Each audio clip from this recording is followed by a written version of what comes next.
So far with what we've done. We started out talking about sort of deductive reasoning and first principles of logic, and that took us into a discussion of philosophical realism and the idea of universals. And we pursued that for a long time, and then we switched gears and started talking about an alternative way of thinking about reality, whether we called it nominalism or conceptualism or skepticism or materialism, or how those might relate to each other. And inherent in all of these are certain cosmological assumptions, right? So let's start out by talking about cosmological assumptions about human beings. And if we think about a human being, what do we say we are comprised of? Body and soul, okay. Do we want to throw anything else into that? We might also add mind. Yeah, we might also say mind. So if we go back to classical anthropology, we'd talk about the body, soma, from which we get things like somatic. We would talk about the mind, psyche, which we pronounce in English as psyche. And we would say this is something that is not part of the body, but together with the body is part of being human. And then in classical anthropology, we would add pneuma, spirit. Now, in more modern forms of looking at humanity, mind and soul kind of get lumped together as one immaterial identity that is separate from the body. And we've certainly seen in our own day and age recently a lot of heat and not so much light on issues about how a human person is made up and how a human person might be an identity that we would argue, some would argue, is different from their body, right? If you think of the transgender movement and the idea of gender fluidity, a basic assumption in the transgender movement is that my identity, me, who I am, could be different from who I present to be anatomically, right? I could say I've decided to be a different gender today, or I could say that I've always known that I'm a woman trapped in a man's body or something of that sort. Now, let's not debate transgenderism right now. I'm just talking about assumptions about what it means to be human. And so all of us recognize that our personal identity, who we are, who Carl is, who Michelle is, who Bobby is going to be affected by changes in our bodies, but not going to be fundamentally changed by whether we're a 20-year-old or a 62-year-old, whether we're a person in, prime health, running a marathon, or whether we have aches or pains. Most of us have gone through life in a way where we look in a mirror, and for a long time we just see the same person. Then there's that day you look in the mirror and you're like, God, you're looking old. And you start seeing yourself maybe the way other people see you, right? That's that scary. And then you get that Dorian Gray thing and you start seeing them. But even as we age, we can gain wisdom, hopefully, through experience and maybe through additional training and education. We can gain some wisdom as we gain knowledge. But it doesn't necessarily change who we are. Now, all of us would say, gosh, I wish when I was 20 I knew what I know today, right? And we'd like to have the benefit of the wisdom with the vigor and energy of youth and all the advantages of youthful bodies and things of that sort. But does that change who we are, our fundamental identity? Have you, in the course of your life, become a person who is fundamentally different from who you were as a young person? Interests and emphases might change. How we see other people certainly can. If you were to have asked somebody 20 years ago in a certain pharmaceutical company, what do you think about Karl Schaffenberg becoming a priest? The response would have been, that prick? No, something like that, right? I'm talking about a company where I was known as the angel of death, okay? And so personalities can evolve on the basis of experience, wisdom, the call of the Spirit, the formation by the Spirit. We can change our personalities. Does it change who we are? Unless we're listening to voices and saying the voices tell me what to do. Does it change who we are? Opinions.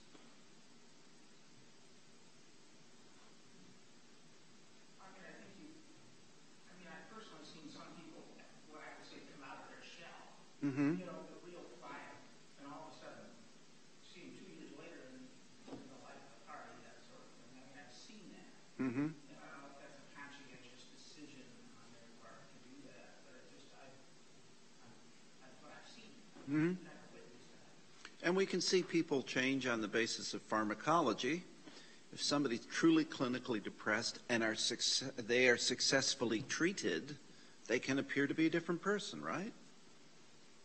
Or they're manic and they can appear to be a different person with treatment. Or they have had some particularly traumatic experience that has been dealt with in therapy in some way, and they're going to act differently around somebody else. Now, you don't have to answer this question because it gets pretty personal.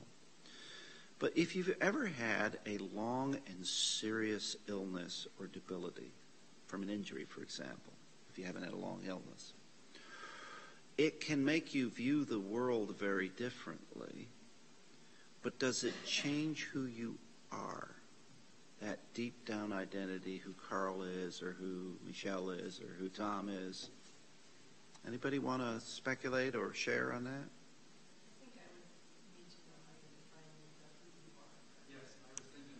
Okay, well, let's explore that.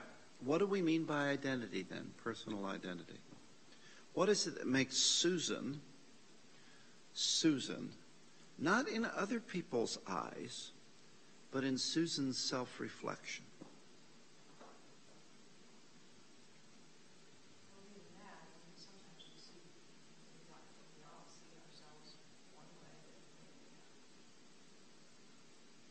We need the perspective of others, certainly. I think from a Christian worldview or point of view, there absolutely is an essence of a person that continues on. This is just one part of an eternal being. So I think that, I guess maybe I would call that spirit. Mm-hmm.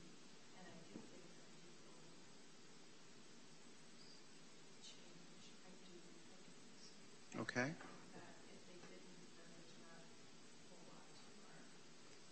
Okay.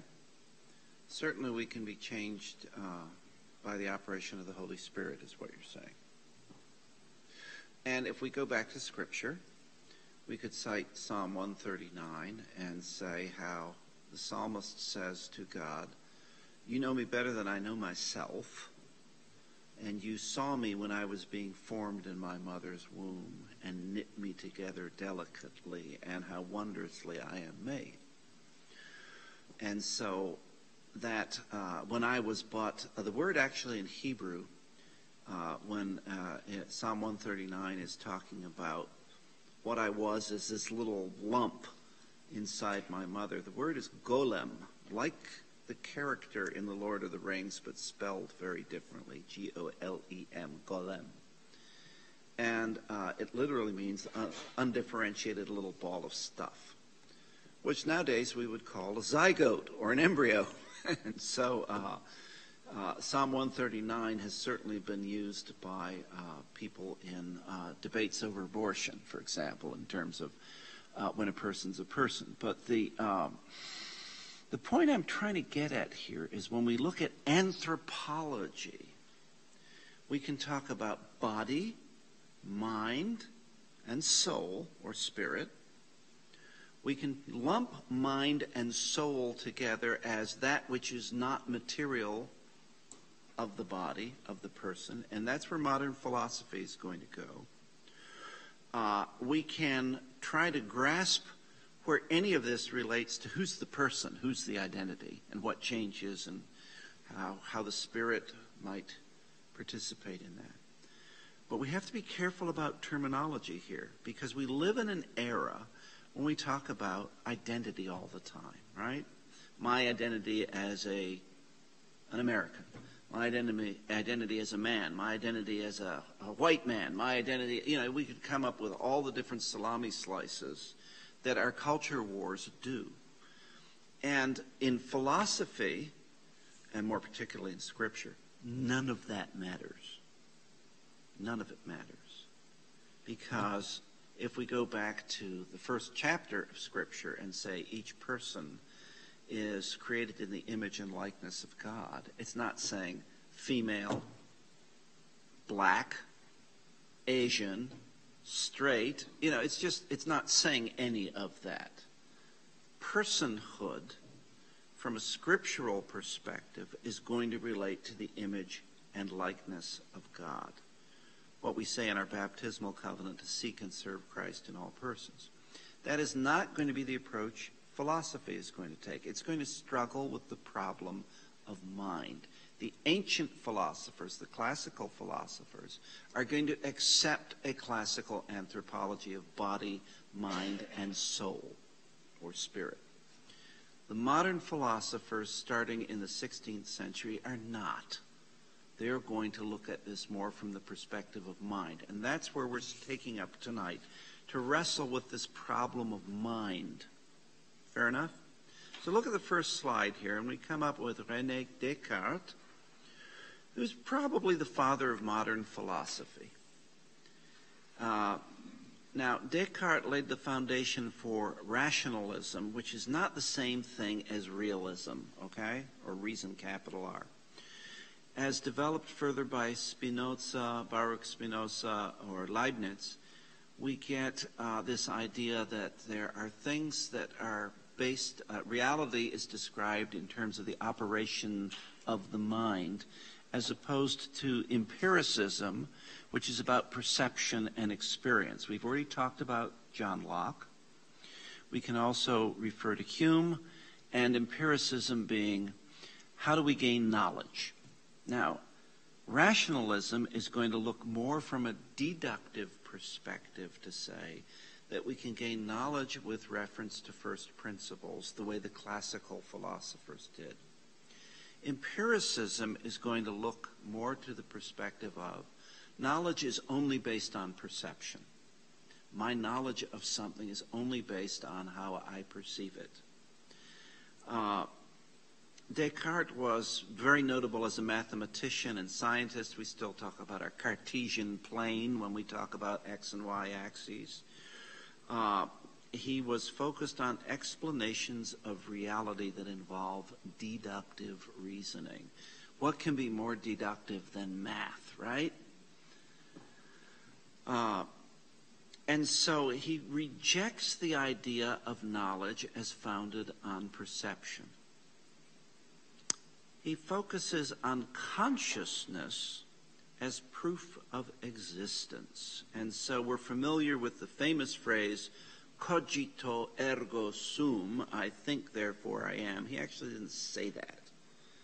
He said, ego cogito ergo sum, I think, therefore I am. And it got foreshortened into a different Latin phrase. He actually originally wrote it in French, but of course, as a scientific treatise, would then put it into Latin. He first shows up in one of his letters in French. And then when he makes it more part of a formal essay, it becomes Latin. And so he's saying, I think therefore I am. What's the problem with that statement? You don't exist if you don't have consciousness. If you're a person, he wouldn't say a rock doesn't exist because it's not conscious. But he would say a human being doesn't exist because it's not conscious.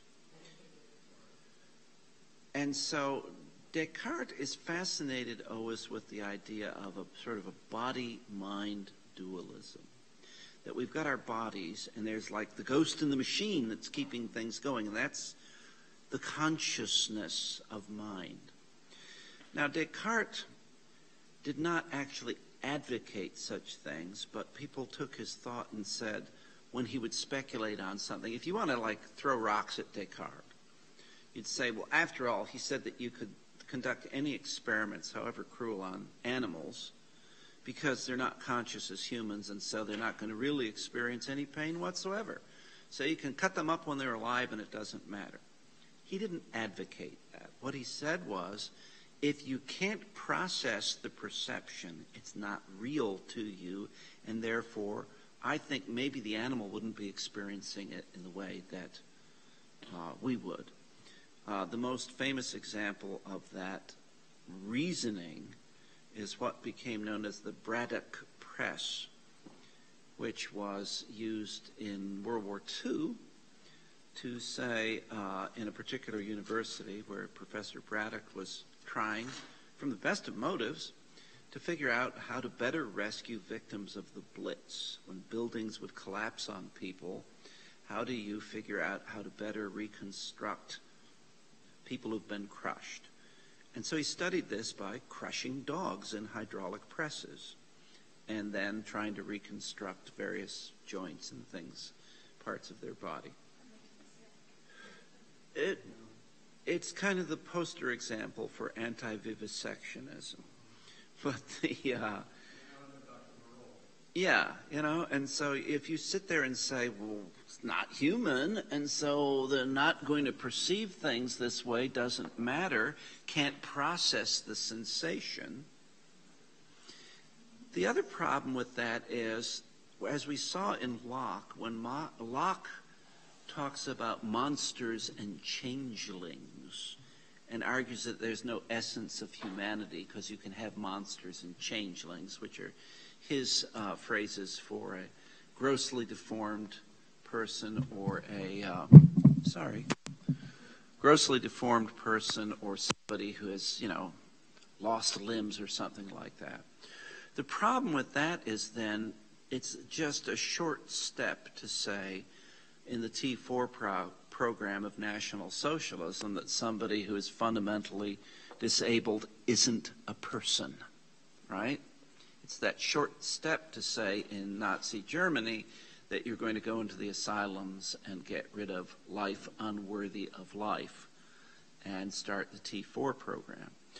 So Descartes gets kind of a bad rap on that, but basically what he's focusing on is he's saying that physical phenomena can only be explained with reference to materialist cause and effect, right?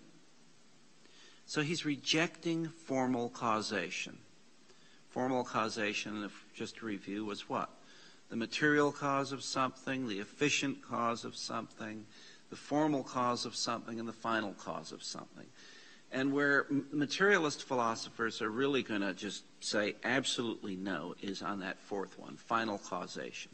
Things don't have a purpose.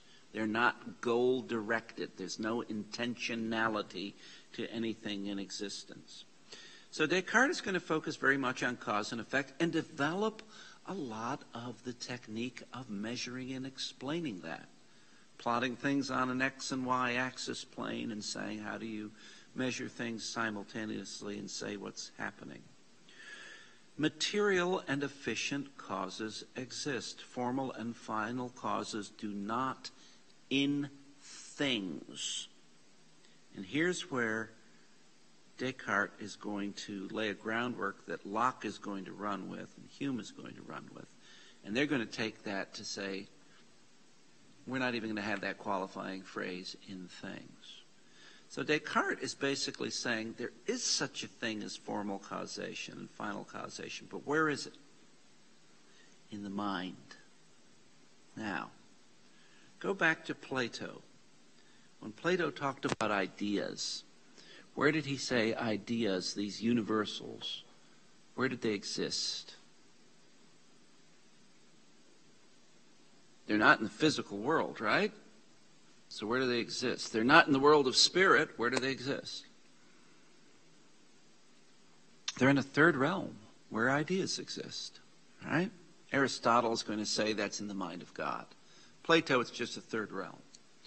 Descartes is going to take that and say it's in the mind. It becomes his third realm. He doesn't call it that.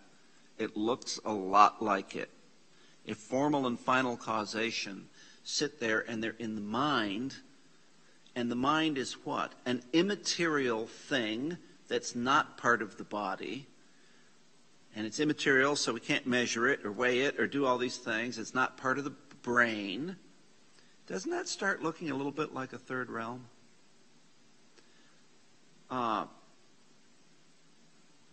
What he does is he takes classical metaphysics and replaces them with what ends up being called mechanical philosophy. Cause and effect, as measured as involving physical things, are used to explain reality. But you don't banish meaning and purpose from reality. It isn't just random. Descartes recognizes that to banish meaning and purpose, you end up in amoralism and irrationality that we're going to find later in Friedrich Nietzsche. And so his solution is to place meaning and purpose in the human mind, not in God's mind, not in a universal mind, not in a third realm, in the human mind. Now, this is obviously going to be pretty attractive, right, going forward from a human perspective, because it starts coming back to the issue we discussed that Locke will run with, human agency. Who's in charge? Well, if what really matters is what's in our minds, then who's in charge? We are, right? The mind, as I said, is a non-physical, immaterial substance. Doesn't that start sounding a little bit like universal? Existing independently of the human body and brain. Now, compare that, just in passing here, to the soul in classical metaphysics, where the soul is the form of the human body, the formal cause, right? The form of the body. The soul becomes this immaterial substance, the ghost in the machine. And the soul and the mind are basically in the same relationship. Now, as I said, in classical and Christian anthropology, we have a union of mind, body, and spirit, with the mind encompassing the power of reason, which allows the human being to contemplate God and to respond to God's will. That's what the mind's for in classical and Christian metaphysics, that we are given the power of reason in order that we may contemplate God and God's will. The body is material and subject to decay because of our fallen state, but subject to resurrection and restoration, which is why the attacks on Christian ethics that say we're just down on the body are quite 180 degrees wrong. The reason the church has always been concerned about how we use our bodies is the church considers our bodies, teaches that our bodies are holy and set aside for holiness and will be resurrected on that basis. So we're supposed to take our bodies very seriously. The spirit soul is the form of humanity. As originally conceived in the image and likeness of God, the soul is the person known by God. The soul is redeemed, or conformed, we might say, to its original image and likeness by the Holy Spirit in baptism. That's the way Christian anthropology works. Once we start talking about the mind having meaning and purpose and everything else being cause and effect just on the basis of, particles colliding with each other, we get into a mind-body dualism. So, This isn't a true story about Descartes, but it's a story everybody told about him. And it would lead you to understand how people viewed some of this as he was thinking and writing. The same way that people would say that in the ancient world, some people said that Plato, was a demigod and his father was, one of the Greek gods and he never really died or something like that. Legends develop on the basis of somebody's teaching. Contemporaries of Descartes claimed that he traveled around with a mechanical doll that was named for his dead daughter, and that the doll was one of these automatons that would walk around and do things. Now, he didn't actually do that, but it gives you an idea of how people received his thought, that they would pass that story along. Part of his thinking did come about from seeing an automaton, which they started making them in the late 16th century. There's still a company in Switzerland that makes them. They're fabulously expensive because they're made by watchmakers, and they're usually not very big, usually about this big. But you get, a mechanical doll that moves and walks and does things and turns and looks at you and blinks its eyes. And that just fascinated him, so he started speculating on mind and body. There is a YouTube out in the last day or two about some exhibit of robots in Japan and how they're all mimicking humans and walking around the crowd and all that. So it's starting to look a lot more like that than just something that you wind up. But AI, well, we're going to talk about AI. That's where we're going on this. Yeah, we're going to talk about that because when we talk about mind, we have to talk about what is mind, right? So before we go on, when we say mechanical philosophy, we're talking about a separation between mind, which can encompass purpose, can encompass intent, can encompass, formal and final causes, let's put it that way, and everything else, which is stuff. And stuff is controlled by math. What we now say, it's all random, man, right? And it's an energy state, or it's particles colliding with each other, or it's, Newtonian physics or quantum physics or whatever. That's where modern philosophy is going to go with this. It's going to separate us and make body and mind into a sort of a dual state that come together in the person, right? Reactions, questions, comments.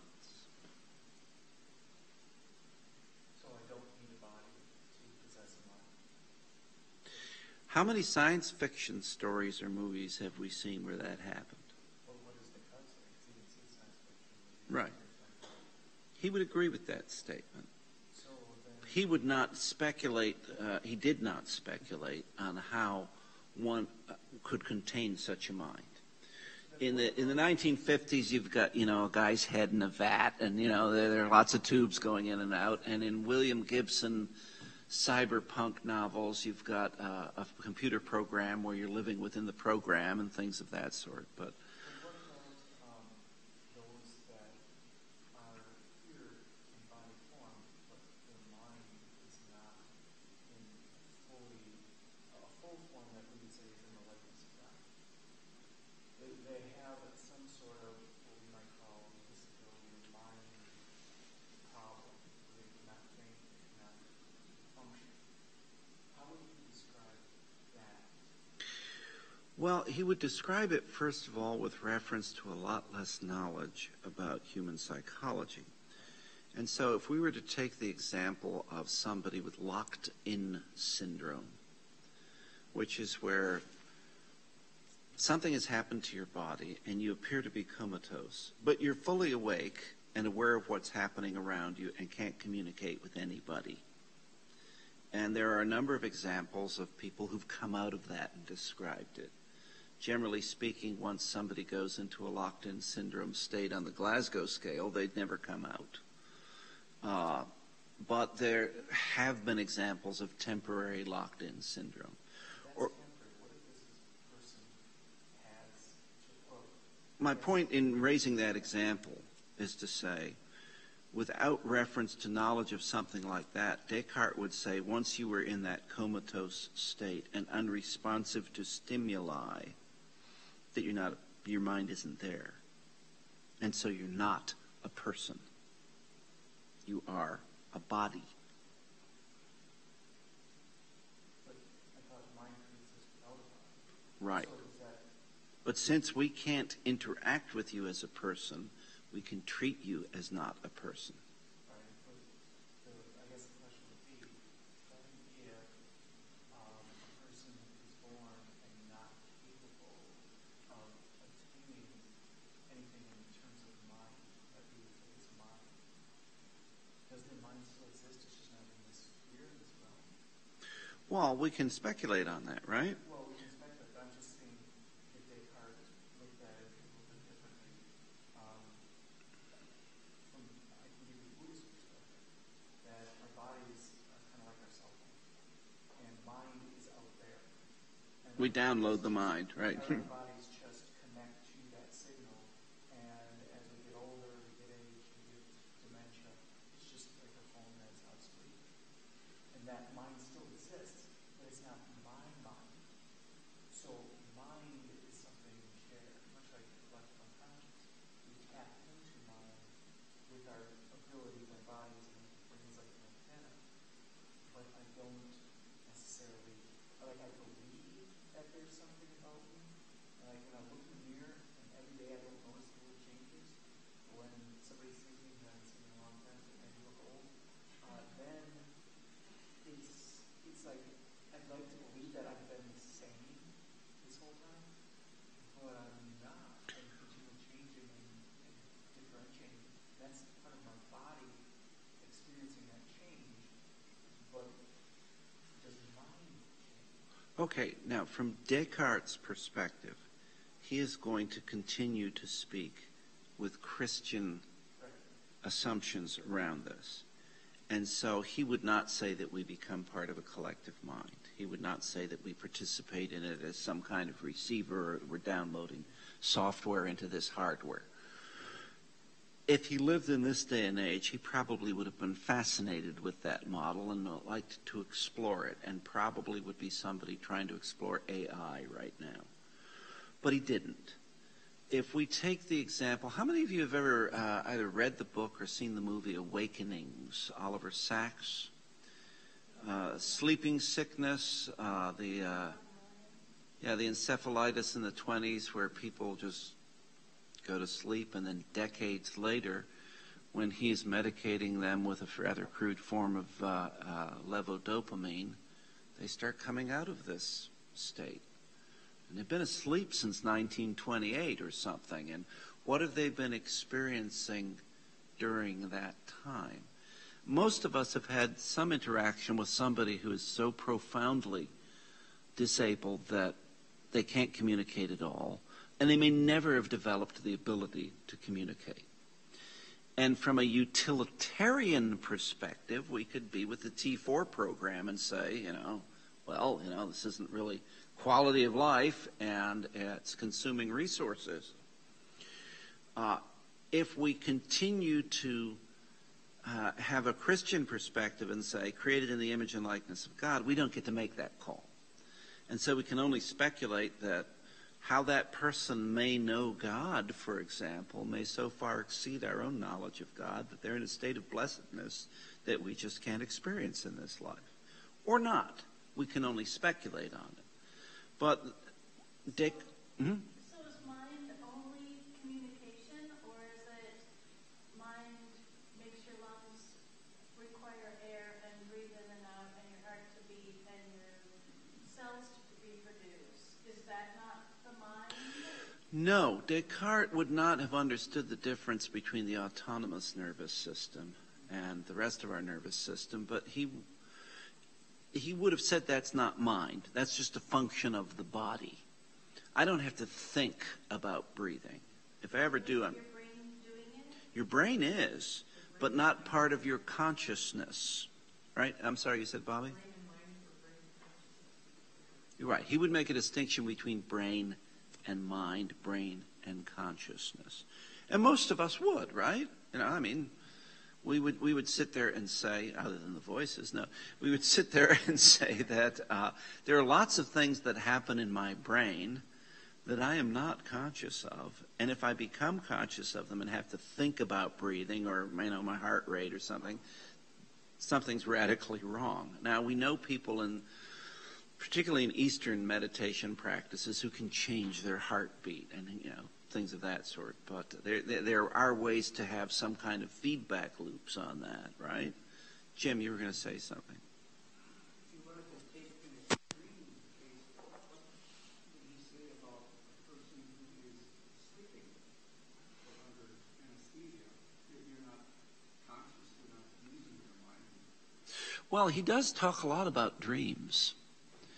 And he's particularly concerned with whether a demon can take over your mind and denies that possibility. I will tell you that it's a common practice for me, although I'm in a minority of a lot of priests on that if I anoint somebody before surgery where they are going to be anesthetized, I will, in addition to anointing them for healing and protection and strength and comfort and all those other things, specifically anoint them for protection from unholy attack. Because if a demon is going to attack you, the demon can do so when your will is impaired. And your will's impaired when you're anesthetized. So you want to have only a holy dream show up while you're anesthetized, right? But he does speculate a lot about dreams. But remember, this is centuries before the concept of the subconscious, right? At best, and we don't even use in the 16th century the concept of instinct, right? Because there's still a classical metaphysical background, right? So we might say now that it is the instinct of the mother cat to rescue the kitten. And Richard Dawkins would say it's selfish genes trying to propagate their genes. But in the 16th century, people would say it is in the nature of motherhood to do that. It is the final cause of motherhood to protect and preserve the young, even in a self-sacrificial way. And that's part of the universal of motherhood. Once you take final causation out of the picture, then you're going to try to explain it through some biological mechanism. And that's where we end up now in a materialist philosophy, where we say we can explain the biological mechanisms and we don't want to put any purpose with it, right? We don't want to say there's final causation. So turn the page with me. And we see that here's where the big change happens in philosophy. Because Cartesian anthropology of consciousness and mind is necessarily subjective. The mind is how I experience things in consciousness, not an objective reality external to me. That's just particles in motion. Now, by the time we get to Locke, as we talked last week, we get a distinction between the material reality and the subjective reality being classified as things have primary qualities, right? Shape, motion, and arrangement of particles. And then the secondary qualities are powers to produce various sensations within us. We use the example of red or sweet. Mechanical philosophy rejects formal and final causation, but common observation, inductive reasoning, meets reason, deductive reasoning, to conclude that things do have essences and natures and powers. And mechanical philosophy solves that conundrum by classifying such observations as projections. So, for example, the heart seems to have the purpose of pumping blood. But this purpose exists only insofar as the activity of the heart is classified by the mind. This activity of the heart doing this, the mind classifies as the function of pumping blood, and that is a projection of the mind. from observing enough data in an inductive process. Now, at this point, people have been able to dissect hearts. And they've seen that there are 4 chambers and there are valves and there are things like that. But nobody's been able to observe the function of a heart in a way to say, well, first, blood that is lower in oxygen is returning through the superior vena cava to the right atrium, and it's going through I'm getting my valves wrong. It's going through a valve into the right ventricle and being pumped into the lungs, where it will be oxygenated and there will be an exchange of gas partial pressures, and then it's coming into the left atrium and going through another valve, and then it's being pumped out into the body for circulation, and that's the way the heart works. Classical metaphysics would say, well, it's just the function of the heart to pump blood. That's what hearts are for. And it's not that the heart has a conscious intention to pump blood, but it's what the heart is for. It's its final cause. Its formal cause is that it has 4 chambers, right? Mechanical philosophy would say the activity of the heart can be described this way, but it has no purpose. You're just projecting a purpose upon it by observing how blood circulates.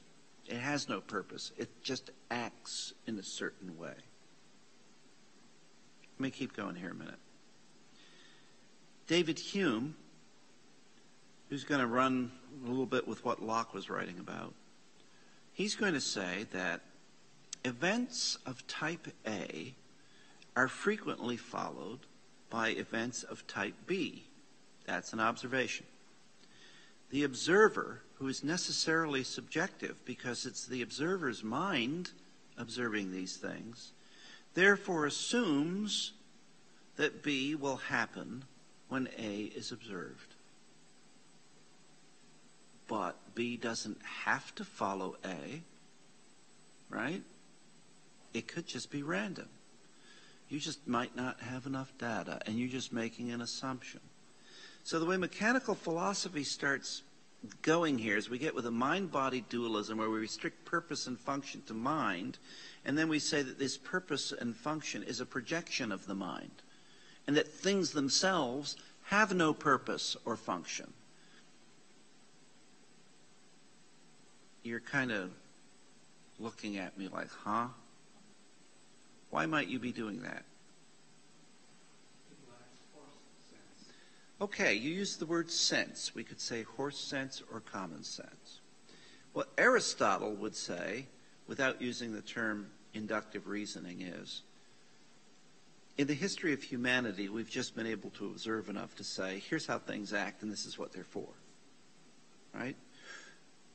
I could pick up a sword and you could say, what's a sword for?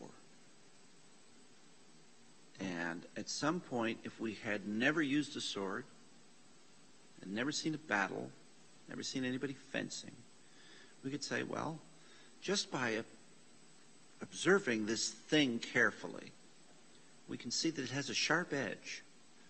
And so it might be to cut or separate things. And then we'd say, and there's a way to grasp it in a way where you don't cut yourself. And the cutting edge is long, which means that whatever you're going to cut can be farther away from you than if the edge was that long, like a dagger. And we might eventually say, oh, a sword is useful for cutting things, which could be a form of a weapon to cut another person, right? And then we could get into all the different kinds of swords and how flexible they are and whether they're stabbing instruments or chopping instruments or, things of that sort. And whether the pommel is designed to allow you to punch somebody or whether it has a skull crusher on the end and all the refinements we get in the design of weapons. And we can find that as the technology evolves, how we use a sword is determined by how the sword is made and designed, which is part of our intention. And then that changes how we fight And those that fight more successfully start developing different technology. So a Roman gladius has a blade about that long. And it is balanced right at the hilt with a long pommel with a crushing thing on the end of the pommel. So it's supposed to be fighting in close with a shield and balanced right here. It's to cut somebody. It's to gut them. It's a stabbing, gutting weapon. It's not something you're going to use on a horse, right? Because on a horse, you're going to need a long blade to come down to somebody on the ground. And if you are a swordsman with your musketeer hat on, you're going to be fencing in a way where you're principally going to try to stab somebody. Totally different kind of weapon, right? How those weapons are used and designed is going to determine how your army is organized and how it can fight and what other parts of the army you need to do this. And we see how weapons evolve and how people start fighting differently. What's going to have the biggest effect on European social structure as a technological development in the 9th century? Late 9th, early 10th. The importation into Western Europe of a concept from the Asian steppes, the stirrup. Because before then, if you're going to be a horseman, you're holding onto the horse with your knees, which means that at best you can fight with a short sword and then dismount and fight. Once you can support yourself, you can use the weight of the horse as a weapon, and now you're going to have a lance. And we get knights in shining armor, and everybody then has to organize agriculture to support horses, which feudalism starts coming from. So technology can do all kinds. I mean, think in our own lifetimes. 1962 would be the first year that you could say you could really get a prescription in the United States for an oral contraceptive. And think of the changes in human society on the basis of that technology. Now, that's kind of a tangent, but coming back to this idea that we're going to try to blend common sense in here, once we get to modern philosophy, and the ancients would have done this too, but common sense you can throw out the window, okay? It will be rejected as a form of reasoning. It just gets rejected. And so we get the example of Hume saying, you know, if I throw this stone at the window and it breaks, you're going to say that the cause of the glass breaking is the stone, right? But it's not, because that stone could have become something else when it left your hand. And he goes through all kinds of arguments about movement and things of that sort. But we would say, well, that just doesn't make common sense. You take a stone and you throw it at the window breaks, you say that that was the cause of the window breaking. Common sense is not part of argumentation in philosophy at this point now, folks. So just wrap your heads around the point that when you say that doesn't make any sense, that's not a valid objection in philosophical thinking from about the 16th century, whether or not you consider it a valid objection. Hume is saying the assumption that B will follow A is projected upon the world as a necessary condition of reality. But in the material world, there is no such thing as necessity. This exists only in our minds as individual observers. And the collective consciousness that arises from our consensus of our projections to become a societal projection. So we all kind of agree that if you throw a brick through a glass window, that will cause the window to shatter. But that's actually not a necessity in the physical world, because something else could happen. The same way that in a William Gibson scientific novel, what becomes the internet now in our own day and age, which is called cyberspace in Gibson, is a consensual hallucination. That once you put electrodes on your head, and that's how you access the internet. And it's not really that there is a place called cyberspace, but once you jack in, you participate in it in a collective consciousness and a consensual hallucination. And so if you're going to hack the computer of somebody else, how do you do that in cyberspace? You navigate an icebreaker towards their cores. You're like on a ship trying to get into their computer. And their computer is designed, the computer defenses are called ICE. That's why you have an icebreaker. And since you're jacked into the internet, if you don't have the right icebreaker, what's the computer going to do to you? Kill you when you try to hack it. And you will die in reality. Your brain will be fried. Gibson looks a lot like a prophet these days, and he only wrote 25 years ago. But a lot of his novels keep coming true. Hume's basic point, building upon Descartes, building upon Locke, is that goal-directedness is an illusion. There is no purpose in anything. So the goal-directedness that Descartes would allow to exist in the human mind, Hume just says, that's an illusion. So would you say that we develop illusions for our material, our physical comfort, our survival? Yeah, he's going to follow Locke and say, your brain is a clean slate when you're born, and you're taught these things, these projections. And they might be survival strategies, but they're not real things. They're useful. You could be taught something different. You have to free your mind from what society has taught you, because you could discover an alternate reality. Hume is the godfather of a lot of New Age stuff, okay? And if you go back and study the Enlightenment, Locke and Hume are considered the two principal authors or fathers of the Enlightenment. And the very terminology you use can change the way people think of things, because very early on, the thinkers in the Enlightenment call it what? The Enlightenment.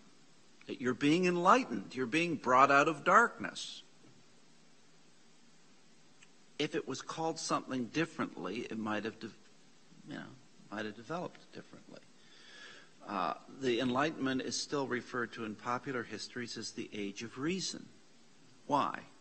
Because you reject religious teaching and say it's not reason. Kind of ignores that if you want to be real strict about how reason works, you'd go back to, the 12th century and say, well, that's the Age of Reason. Now, you could disagree with some of that in scholastic philosophy, but if you look at how reason works in rational philosophy or realist philosophy, you'd say, that's actually the Age of Reason. So what we call the Enlightenment, and what we still call the Enlightenment, full disclosure, opinion of Carl, calling it the Enlightenment is the most successful con job in human history. It's kind of like saying, I have your best interests at heart if I'm a 19-year-old man and you're a 19-year-old woman, and I'd really like you to get in the back seat of the car with me. And we can speculate on motive, we can speculate on spiritual warfare, we can do anything we want on that. But the fact of the matter is that what we call the Enlightenment starts taking reason and deconstructing it.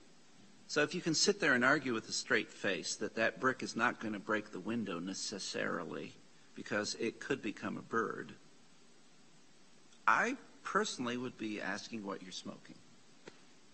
I might want some, but it's just like, that's good stuff, right? But goal-directedness is dismissed as an illusion. Now, opinion time again. Are human beings goal-directed? Is there purpose in life?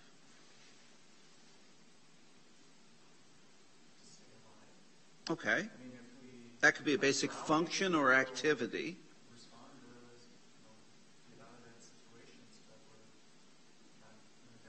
Right. But is the illusion more than just that? From the human's perspective, functioning so that I can stay alive is just activity. Yeah. It's what my body does. But is there a purpose for me being alive, or am I creating an illusion? Am I creating a story that makes sense in my mind? Am I projecting it out and being able to use all the things that I used to say? There's a purpose for me to be here right now, and this is what it is. And really, it's just not true. That would be what he would argue. And so where that is going to go as philosophy develops is, since there is no purpose, anything we do, everything we do is what? An exercise of power. Who's got and who doesn't? An exercise in interpretation. Mm-hmm. Really, all I'm trying to do is interpret my experience each day. And maybe I have a bad day, and I tell myself, oh, well, it's got to get better, and I hope it gets better, and then you look for something better, and try to make it better. But really, it's just a day like every other. I would argue that in our own day and age, we have seen a marked increase in suicides, homicides. We've seen a decrease in overall life expectancy on the basis of opioid overdoses. And to me, it's kind of the chickens coming home to roost for modern philosophy, because if life has no purpose,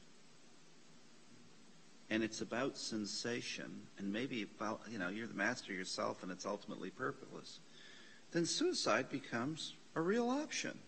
Or self-medication becomes just a form of recreation. But that could be an illusion that you're looking at it from your perspective. And while it may be, from your perspective, true, it may not be overall factual. People have been self-medicating for a long time. People have been using opioids for a long time. But our experience at this day, this time, whatever we did, the ultimate illusion is like the news, or the ultimate illusion is the internet, where we imagine that it's true, but it's a bunch of bots, or it's a bunch of... The Matrix, right? It's just a bunch of people sending out false flags in order to make us believe something, because they want, as you said, power to dictate how we think and how we behave, whether it's advertisers, whether it's Russian hackers, whether it's anybody. It's all just an illusion. And if I'm wearing virtual reality goggles, I can start saying, why do I need drugs, right? Now, I remember when the Wii game system came out. It's less than 10 years ago. I'm a cynic, okay? As soon as they show these guys playing tennis or something like that on the Wii thing, I said, somebody's developing a porn app for this. It happened within 2 months and is big business with virtual goggles, right? So if we can redefine our own reality, because it is all perception, then at some point it's all meaningless, right? It's just random. And so we're taking... off of that may not necessarily follow. That just because we look at this as an illusion doesn't necessarily mean it's meaningless. It just means that we have to create our own meaning to this illusion. Which is part of the necessary subjectivism of mind-body dualism, because then it becomes my meaning of my illusion. And classically, I am supposed to derive meaning from things external to myself as revealed to me by God. Once I reject that concept and that frame of reference and say, it's all an illusion anyway, so what does it mean to me? I may try to manipulate it with drugs or virtual reality. I may try to just manipulate it with, some prayer practice, but... Right. And so at the end of the day, how do I distinguish that level of self-reference from clinical madness? Because if I'm going to, say that somebody has passed from a certain level of neurosis to true psychosis, somebody we call schizophrenia, we would need a necessary diagnostic criterion that reality testing is not intact, right? That diagnostic criteria is made by a group of people that we would consider experts. Right. Who are defining what it is, but they are looking through it through their illusion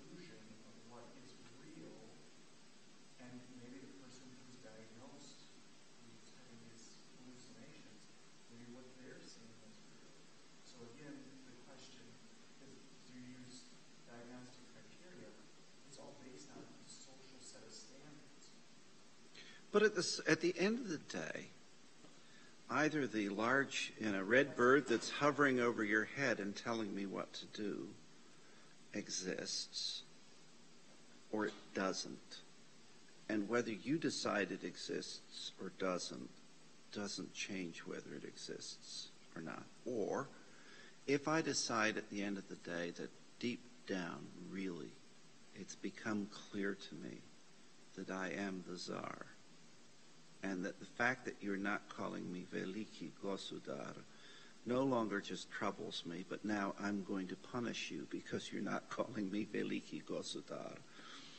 At some point, somebody external to me is going to say, put him in restraints. Keep that sword away from him, right? So your illusions have gone to the point where it's created personal suffering, which is part of the diagnostic criteria. But if your illusions don't create that personal suffering and doesn't seem abnormal to the rest of society, does that mean you're not having an illusion? Or is it just mean that you can hide yourself? Sure, I could have the most rich fantasy world and the most incredible dreams, and as long as they don't distress me and then I'm not hurting anybody else, they might be a form of blessing, right? If we're the ones running the meaning, and we're the ones creating the meaning and rejecting the meaning, then why aren't you sorry? Well, actually I am, but we'll get... Why would it be an illusion? Well, exactly. I mean, at some point, though, if I show up, at the Kremlin and say, Боже царь Крайний over here, well, I know how the Russians would deal with that. Because you've been ordained in the priesthood, and what you do on Sunday during the Mass, we have to buy into that in order to feel that we're connected in some way, shape, or form to something that we're projecting out from whose perspective. Right, and that's not about whether Carl or Michelle is at the altar. It's about you at that point, through faith, saying, I believe that Jesus Christ is going to show up here because of what we are doing together and because of what this person, these people, are doing at the altar. That we are following the specific commands of Christ to do it in a certain way so that we may be present with him. So we may not put it aside, but we are putting something into what this experience is giving, which you would say that's just our own personal perception of it. Which is why he's not going to church, because he's going to be his own church at that point. So if we go back to our discussion on Locke, we saw that ended up in what? A society of atomized individuals. We're all our own autocrat. And certainly that's a popular concept in our day and age. We're finding that it's not functioning as well in some respects than when we didn't place such an emphasis on personal autonomy and recognized a mutuality in accountability in a society. The reality is that when we focus on personal autonomy, outside of it as a concept, and try to live that way, most of us don't have the resources to do that. And the percentage of humanity that would ever have the resources to do that would be infinitesimally small. We have to depend on each other for, food, energy, whatever. I can't make my own electricity all the time.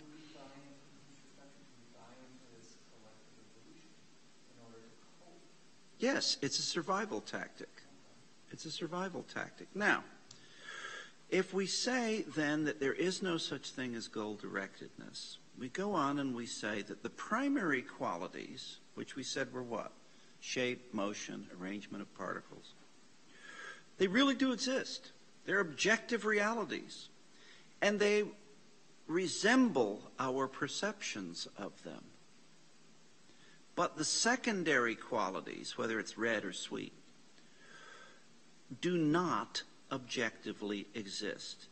They exist only in the mind of the observer. So what red is to you is what red is to Tom, but what red is to Carl is not the same thing.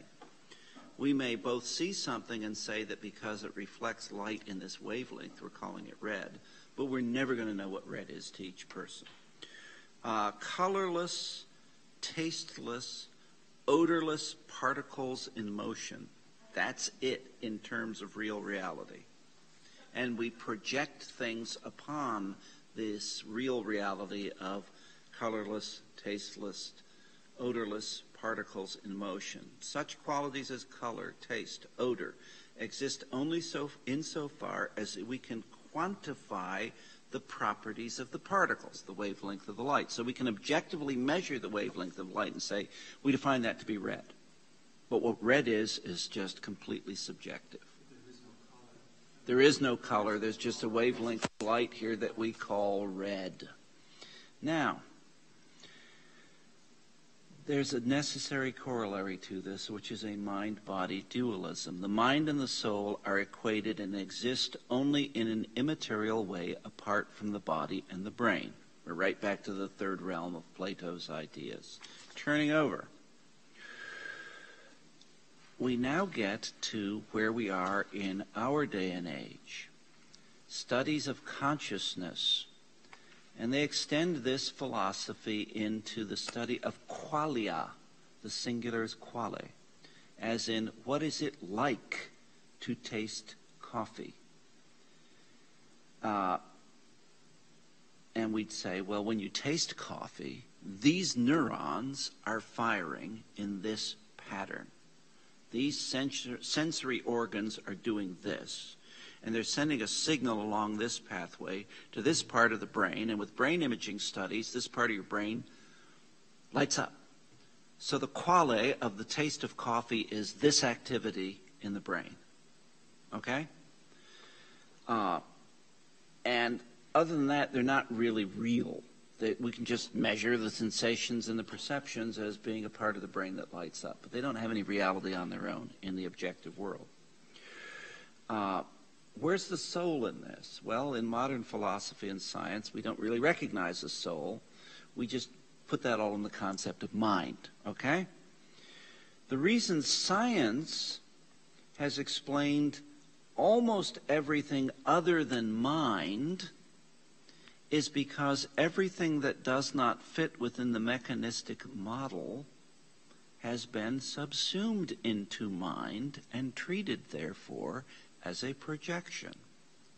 So if you can't explain faith, if you can't explain sensation, if you can't explain these by saying, here's what these particles are doing, the way you explain them is by saying, well, it's part of the mind, and therefore it's just a projection.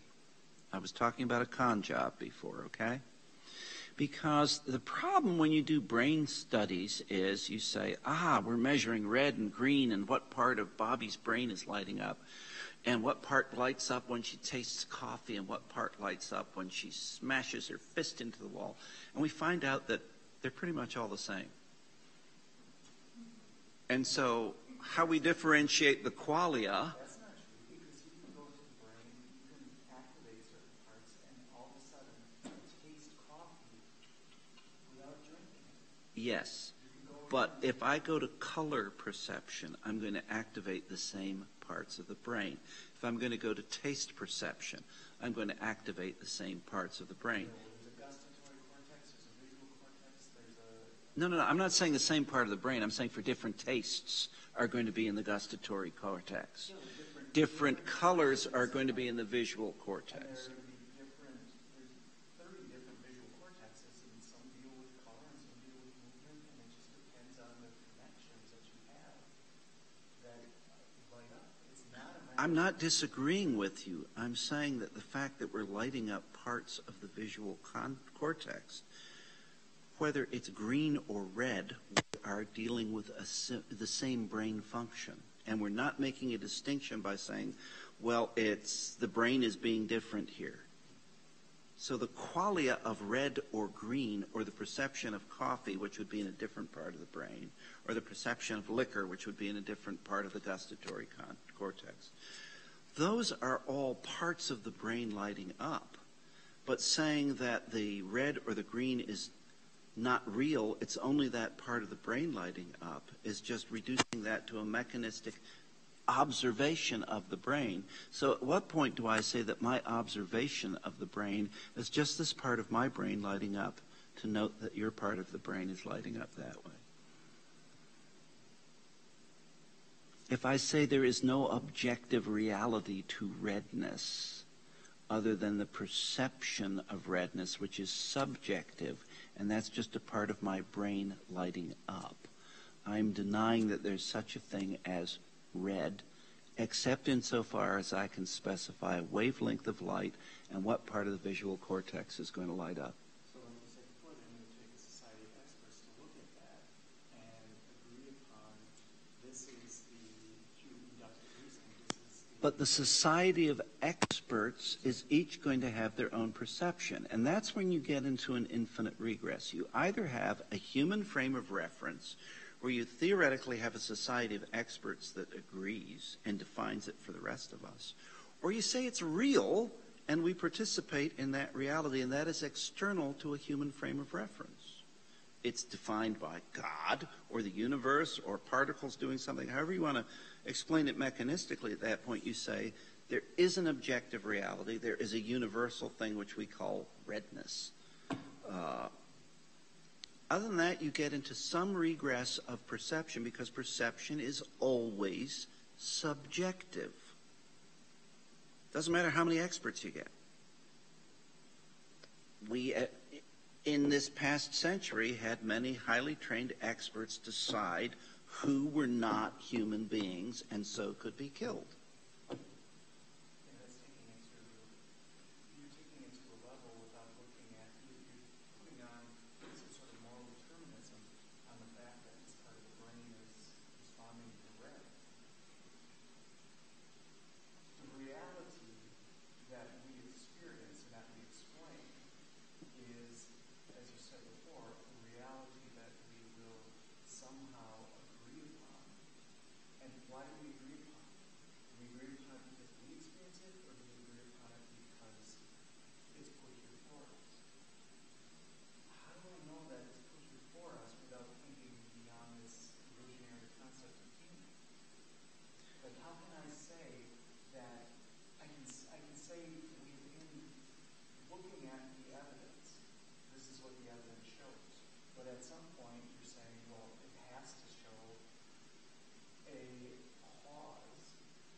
I think you and I are saying the same thing.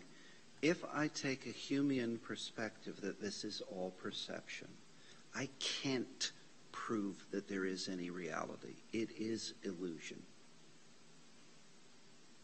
And so we end up in a society of subjective, atomistic individuals where we may agree for survival purposes on some common assumptions about reality, but that's not a necessary conclusion from what we've described our way of thinking to be. And that's why my opinion is that we are seeing in current developments in our society a lot of that thinking taking root and bearing fruit.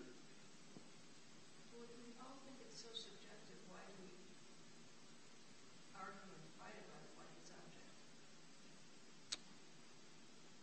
Good question, right? I mean, I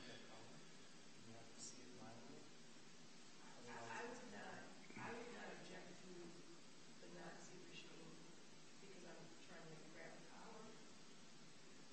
I might not object to the Nazis if they're not killing me, unless I consider that these other people are important and that you can't kill innocent people because something has been revealed to me in external reality that says that human beings are precious and they shouldn't be killed without just cause, and that other human beings don't get to decide who's human.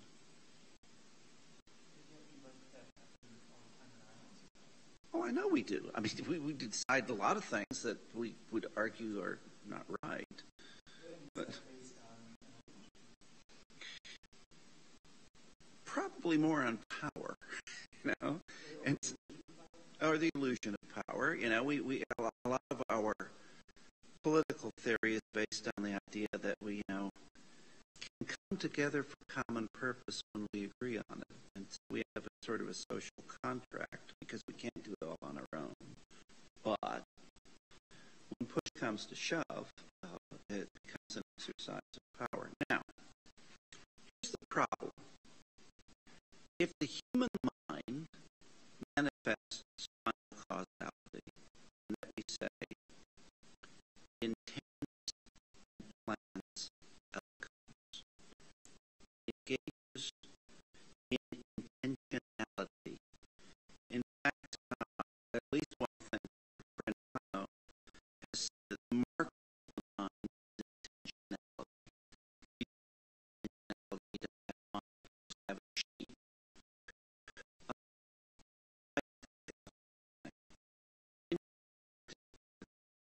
The object, whether or not I intend to act upon the object, or whether or not the object is real. So whether I think of a unicorn or of a dog, neither of which is in this room right now, I am calling to mind a particular concept that I may even have a picture associated with in my mind, but I don't need to have. I have a concept of what a unicorn is, and we know unicorns aren't real. I have a concept of what a dog is. I have a concept of what a good dog is. You know,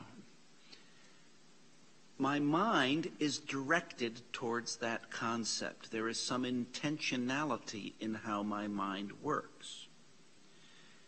And that is the mark of a mind. If we agree with that statement that the mark of the mind is intentionality, then it is a conceptual impossibility that mind be explained in terms of or reduced to the material just which neurons are firing. If material is understood as by the advocates of materialism, materialists insist that material systems are utterly devoid of final causality, and mind is the clearest paradigm of final causality. A quotation here from Peter Geach. When we hear of some new attempt to explain reasoning or language or choice naturalistically, he means materialistically here, we ought to react as if we were told that someone had squared the circle or proved the root of 2 to be rational. What Geach is going to argue, and this is a big debate right now, is that artificial intelligence is conceptually impossible, no matter how powerful the computer and no matter how sophisticated its algorithms. All it can do is gather data and decide on the basis of an algorithm whether to go down the next path or the next path or the next path. But it can't, in advance of the gathering of the data, hold a concept of anything and intend anything. Now, there are obviously people spending billions of dollars to try to develop artificial intelligence who would disagree with that. But if we say that mind is the only realm of final causality, or let's just say purposeful activity, purpose, the idea of purpose and goal-directedness, we either reject the concept of goal-directedness with Hume and say it's all an illusion, and so the biggest computer brain could just make decisions for us all the time, because what does it matter? It's all an illusion anyway. Or we say that intentionality matters, in which case an AI is impossible. Now, the jury's out on that, right? Unless the jury's out on that technologically, unless you agree that it's a conceptual impossibility, that no AI can ever have actual consciousness and mind. Thoughts on that? I don't think that I would agree that AI, I guess I'm trying to say, can't replace the human mind. It's what's put in, garbage in, garbage out, or something like that. And that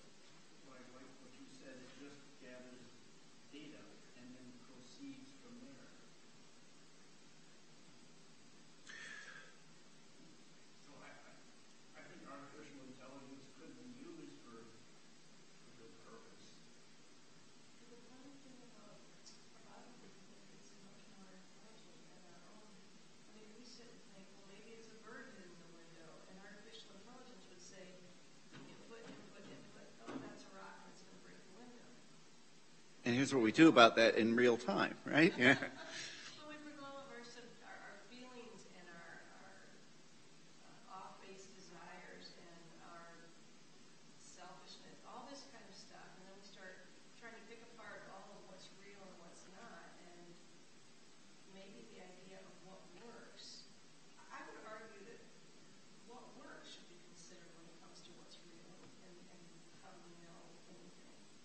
If something works, if the window breaks, can't we just agree that we know That it's real. it's going to break the window?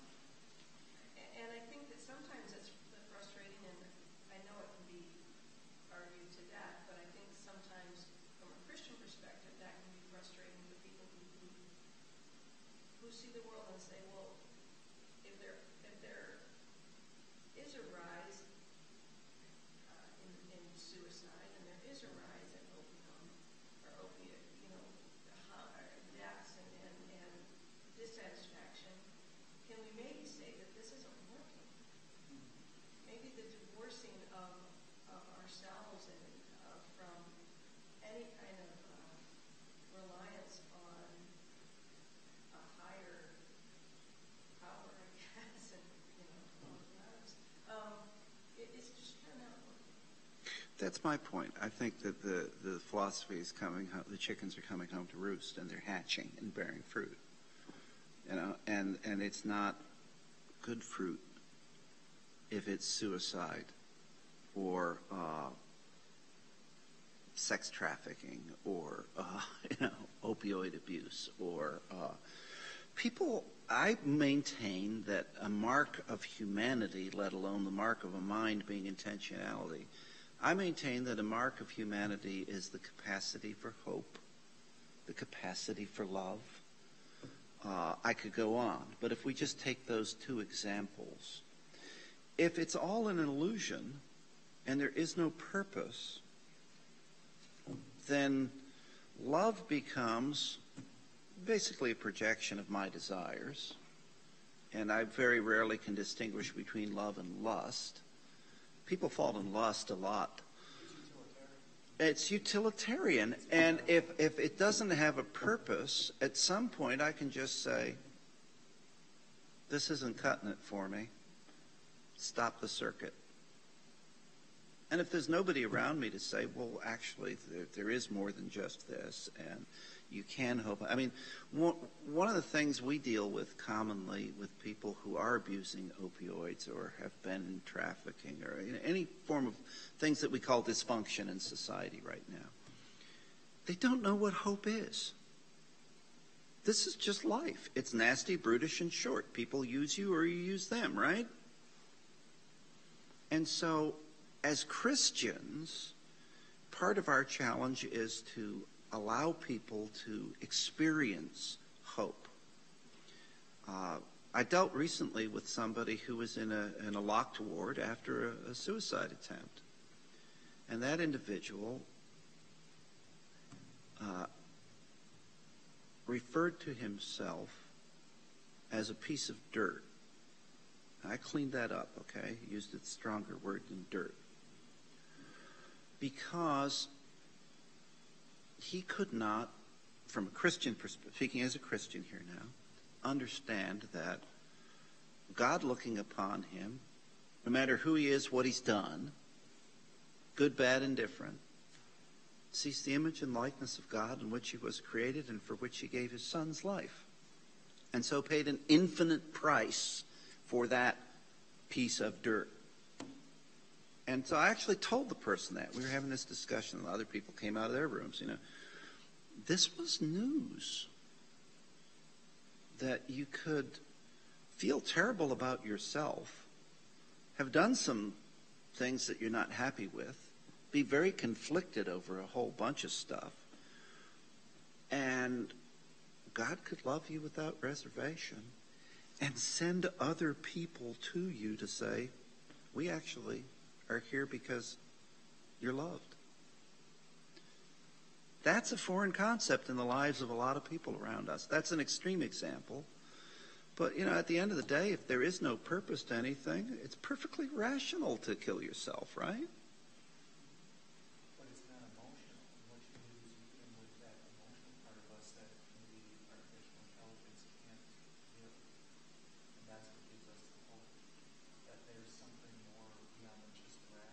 besides making a decision, right? Because I can come up with an algorithm, however sophisticated, that will lead to a decision.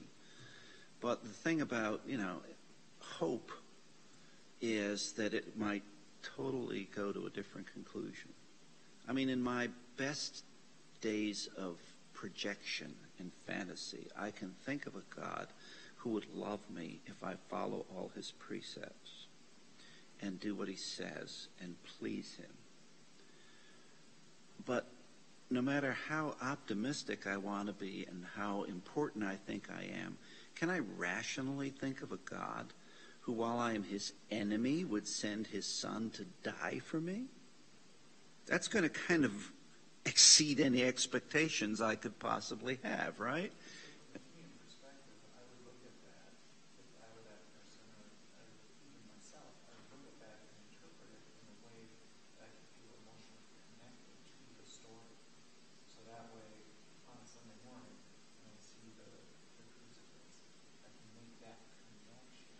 And Hume would say there's utility to that, so we should encourage religion for people.